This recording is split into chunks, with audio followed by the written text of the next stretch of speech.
일상에 바쁜 여러분들을 대신해서 지식과 인사이트를 정리해드리는 매일 독서, 매일 인사이트입니다. 오늘은 아까 화냈어야 했는데 이 책에 대해서 한번 살펴보도록 하겠습니다. 이 책은 그 화라는 감정, 그런 것들이 어떠한 환경, 어떠한 이유로 형성이 돼서 촉발이 되는가. 그러니까 화라는 감정에 대해서 객관적인 분석, 이런 것들을 잘 해놓은 그런 책인 것 같아요. 우리가 일상에 유용하게 적용해 볼 수 있는 강한 스트레스, 감정의 무너짐, 이러한 상황에 빠졌을 때 어떻게 극복할 수 있는가, 또는 어떻게 스스로를 위로할 수 있는가, 그러한 방법에 대해서 12가지로 나눠서 한번 살펴보도록 하겠습니다. 우리가 일상을 살아가면서 대화를 한다거나 관계를 나누면서 모욕을 받는다거나 또는 조소, 공격적인 농담, 그런 걸로 상처받거나 분노를 느끼는 경우 굉장히 많죠. 집에서 잠도 못 이루고 이 책에 이불킥이라는 얘기가 나오는데 이불만 발로 차면서 막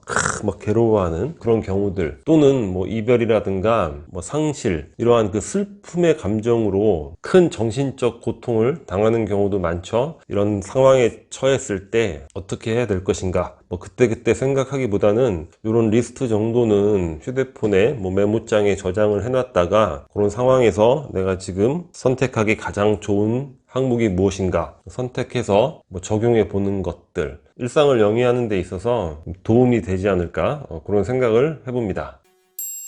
첫 번째는 울기예요. 울기. 그러니까 눈물을 흘리면 스트레스가 해소되고 혈압이 낮아진다고 합니다. 그리고 체내의 독소를 배출하고 기분이 개선된다고 하죠. 울어보신 분들은 다 이런 경험 있잖아요. 뭔가 좀 시원한 그런 느낌이 나오게 되는데, 우리의 어떤 진화 과정에서 감정적 고통, 육체적 고통도 마찬가지죠. 이런 고통을 완화하기 위한 신체의 대응 방식, 그러한 자연적 방법이 울기라는 거죠. 그래서 눈물을 흘린다는 것에 대해서 너무 부정적인 생각 또는 창피하다는 생각 굳이 가질 필요는 없을 것 같아요. 우리의 진화 과정에서의 자연스러운 반응이기 때문에 때에 따라서는 선택해 볼 수도 있는 사항이 되지 않을까 싶습니다. 두 번째는 운동인데, 운동을 하게 되면 엔돌핀이 분비가 된다는 거예요. 엔돌핀이 또 뭐죠? 시원하게 만들어주는 호르몬이죠. 그러니까 고통을 완화시켜주는 호르몬. 우리 학창시절에 선생님한테 빠따 같은 거 매를 맞고 나면 맞은 부분이 조금 시간이 지나면 되게 시원해지는 느낌, 그게 이제 엔돌핀이 분비가 되는 거죠. 운동은 엔돌핀을 분비하기 때문에 이 정신적 스트레스에 대한 반응, 이런 것들을 상당히 완화시켜 준다고 합니다. 세 번째는 집중적 활동이에요. 우리가 이 부분에 대해서는 많이 다뤘죠. 예전에 일본의 어떤 예술가가 자살을 하려고 바닷가를 갔다가 잠깐 앉아 있는데 꽃게가 이렇게 지나가는 거예요. 길을 막았겠죠. 꽃게랑 한참 놀다가, 그러니까 몰입이죠. 집중적 활동. 놀다가 자살을 하지 않고 다시 돌아왔다, 이런 이야기도 했었고, 자녀를 잃은 상실감으로 삶의 의욕을 다 잃어버린 아빠가 있었는데, 조카가 모형 만들기를 부탁해서, 너무 어린 조카니까 철딱서니가 없겠죠. 그래서 그냥 들어줬는데 그 모형을 만들다가 그 시간만큼은 그런 삶의 고통에서 헤어나올 수 있었다는 에피소드 많이 했죠. 그러니까 집중적 활동, 우리 뇌는 멀티태스킹이 안 된다는 거예요. 그러니까 우리 뇌에 부정적 감정, 강한 스트레스가 차지해야 될 영역에 다른 집중적 활동을 넣으면 그런 것들이 밀려나갈 수 있다는 거죠. 그러니까 우리가 일이 구원이다, 이런 얘기도 많이 하잖아요. 바쁜 일, 집중할 수 있는 일이 없으면 어떻게 됩니까? 인생이라는 게 가만히 생각해 보면 또 허무하고, 쇼펜하우어도 그랬잖아요. 이 삶은 고통인데 고통이 없으면 행복해지냐? 그게 아니라 고통이 없으면 또 권태로워진다고 했죠. 거의 고통과 맞먹는 수준, 그런 것들을 잊게 만들어주는 어떤 일이라는 부분, 그런 것도 통하는 얘기가 아닐까 싶습니다. 그래서 여러분들이 심한 스트레스를 받을 때 십자수를 한다거나 퍼즐을 맞춘다거나 피규어를 만든다거나 레고를 만든다거나 이런 것들, 어떤 과제에 에너지를 집중할 수 있는 이런 일들을 하게 되면 스트레스 유발 감정을 밀어내는 그런 효과가 있다는 거죠. 네 번째는 유머인데 재밌는 걸 보라는 거예요. 개인적으로는 공감이 크게 되진 않는데 인기 예능 프로그램이라든가 또는 요즘 유튜브 많이 하니까 웃긴 유튜브 이런 것들을 한번 찾아보라는 거죠. 경험을 안 해봐서 잘 모르겠어요. 몰입이 될지 안 될지는 참고로 말씀드려 봅니다.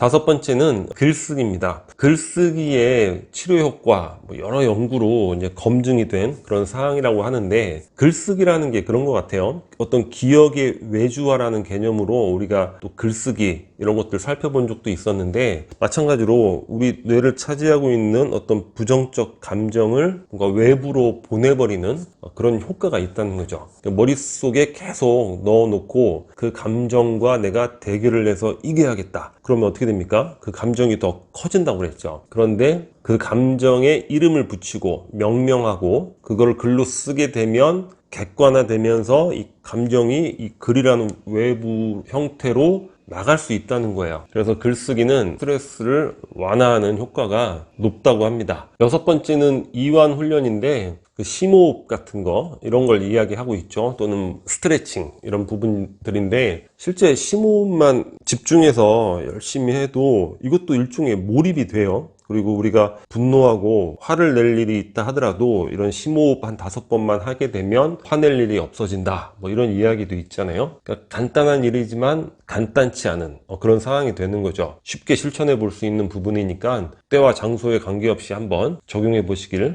바랍니다. 일곱 번째는 욕설입니다. 욕설. 일정한 수준의 욕설은 또 스트레스를 완화하는데 도움이 된다는 거예요. 단시간적인 것들 또는 비교적 가벼운 부분들, 이러한 정신적 스트레스는 욕설로도 어느 정도 해소가 된다는데, 문제는 심한 수준, 이런 경우에는 욕설로 이렇게 토로하는 거 이런 거는 소용이 없다고 합니다. 참고 정도만 해보시면 될 것 같아요. 여덟 번째가 게임인데, 이것도 큰 틀에서는 집중적 활동의 하나가 되겠죠. 근데 이러한 집중적 활동, 몰입 이런 조건을 아주 두루두루 다 갖추고 있는 게 게임이라는 거예요. 아주 예전에, 그때는 컴퓨터를 사면 기본 게임 한 4개 정도가 장착이 돼 있었는데, 지뢰찾기라는 게임이 있어요.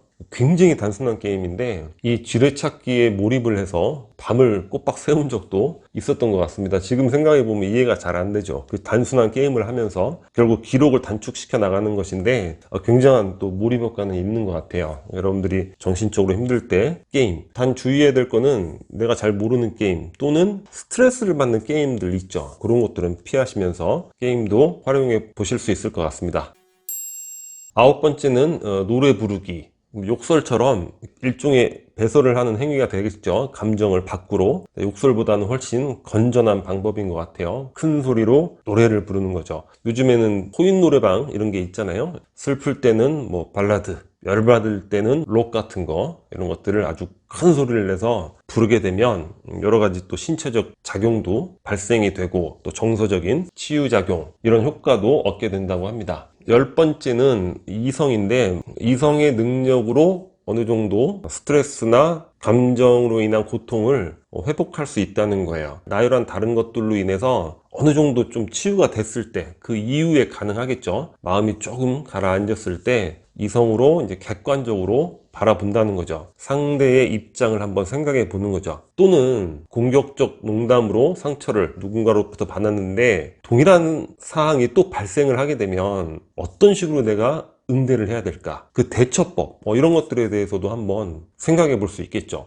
11번째는 난중일기인데 제가 그냥 붙여봤어요. 제가 예전에 이순신 장군의 난중일기를 읽어봤는데 그 안에 참 묘한 내용들이 많이 있어요. 우리 어렸을 때부터 가장 위대한 우리 역사의 위인 이순신 장군, 그 모든 부분에서 막 완벽할 것처럼 느껴지고 그랬는데, 이순신 장군도 다양한 사람들과의 관계 속에서 모욕 또는 조소, 비아냥 이런 것들을 많이 겪으신 거예요. 그러니까 속으로 울컥울컥 하시는 거죠. 이놈을 베어버릴까 말까 막 고민하면서 막 주저하는 어떤 인간적 고뇌. 여튼 우리가 강한 스트레스, 특히나 타인의 공격으로 인해서 내가 무너지는 이런 부분들, 스스로를 자기가 비하하는 그런 경우가 있죠. 뭔가 내가 부족해서 나에게만 이런 일이 생긴 것이 아닐까. 근데 그런 게 아니라는 거죠. 우리가 인간관계에 대해서 많은 이야기를 나눴잖아요. 이러한 감정, 고통, 스트레스는 누구에게나 발생하는 예외 없이, 그러니까 우리의 역사상 가장 존경하는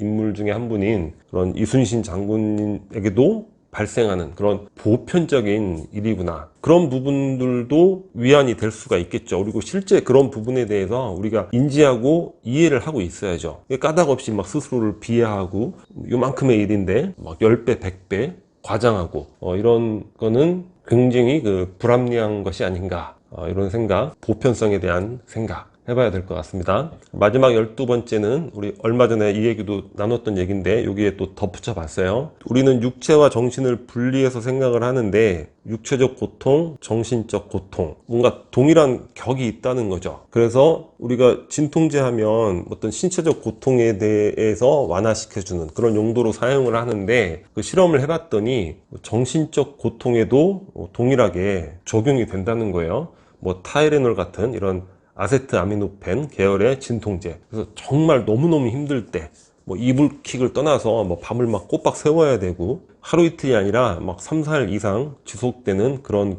괴로움, 마음의 고통이라면 뭐 진통제 이런 것도 한번 고려해 볼 수 있지 않을까.